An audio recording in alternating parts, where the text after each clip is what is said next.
السلام علیکم۔ پستہ جو کہ ایک مہنگا ترین ڈرائی فروٹ ہے، اس کی کاشت پوری دنیا میں کی جاتی ہے۔ سب سے زیادہ پستے کی کاشت ایران کے اندر ہوتی ہے، جو تقریباً پوری دنیا کا 60% ہے۔ ایران اس وقت 1 لاکھ ٹن سے اوپر پستہ سالانہ پیدا کرتا ہے اور پاکستان پستے کی پیداوار میں دنیا بھر میں 15ویں نمبر پر ہے۔ پاکستان تقریباً 662 ٹن پستہ سالانہ پیدا کرتا ہے۔ پستے کا درخت -10 سینٹی گریڈ سے 40 سینٹی گریڈ کا درجہ حرارت برداشت کر سکتا ہے۔ پستے کے درخت کی لمبائی 15 فٹ سے لے کر 150 فٹ تک ہو سکتی ہے۔ پستے کا درخت چین، ایشیائی کوچک، الجزائر اور بحیرہ روم کے خطے سے تعلق رکھتا ہے۔ زیادہ تر اٹلی، اسپین، فرانس، فلسطین اور پاکستان کے بعض حصوں میں کاشت کیا جاتا ہے۔ پاکستان میں اس کی کاشت سرد، خشک آب و ہوا رکھنے والے علاقوں میں کی جاتی ہے، جیسا کہ سکردو، پشاور اور ڈیرہ غازی خان میں اس کی کاشت بہت زیادہ ہوتی ہے۔ پستے کی کاشت کے لیے پنجاب کے کئی علاقوں کی زمینیں بہترین ہیں۔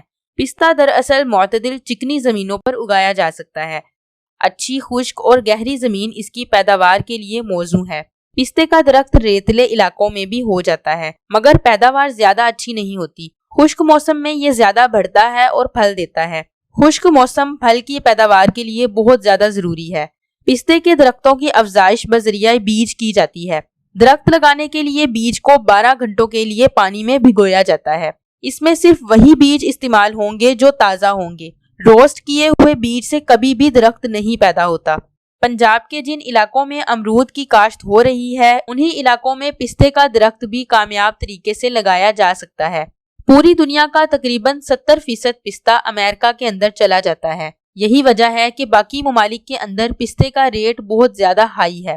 اگر پاکستان میں بھی لوگ پستے کی کاشت پر کام شروع کر دیں تو اچھا خاصا زر مبادلہ کما سکتے ہیں۔ اس سے کسان کو بھی فائدہ ہوگا اور پاکستان اس پستے کو باہر ایکسپورٹ کر کے اچھا خاصا زر مبادلہ کما سکتا ہے۔ اگر ویڈیو پسند آئی تو ویڈیو کو لائک شیئر کر کے چینل کو ضرور سبسکرائب کر دیں۔ ملتے ہیں کسی نئے ٹاپک کے ساتھ، تب تک کے لیے اللہ حافظ۔